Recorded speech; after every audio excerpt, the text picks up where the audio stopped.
ஹாய்மா, இதை பாருங்கடா. இன்றைக்கி துவரம் பருப்பு தொகையில் சொல்லித்தரேன் பாருங்கள். துவரம் பருப்பு எடுத்துக்கோங்க.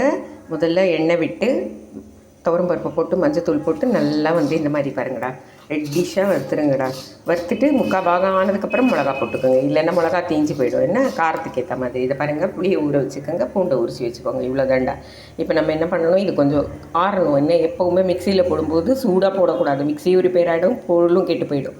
அதனால் கொஞ்சம் ஆற விட்டுட்டு அதுக்கப்புறம் அதை மிக்சியில் போட்டு நல்லா சால்ட்டு போட்டுட்டு அது நல்லா கொரகரப்பாக அரைக்கணும்டா, திக்காக அரைக்கக்கூடாது. அது பாதி ஆன உடனே புளியை போட்டுருங்க, பூண்டை போட்டுருங்க. அவ்வளோதான். கிரைண்ட் பண்ணி அதை நம்ம தொகையில் சாப்பாட்டுக்கு போட்டுக்கலாம், சைட் டிஷ்ஷாகவும் தொட்டுக்கலாம். ஓகேவா? இதுதான் துவரம் பருப்பு தொகையில்.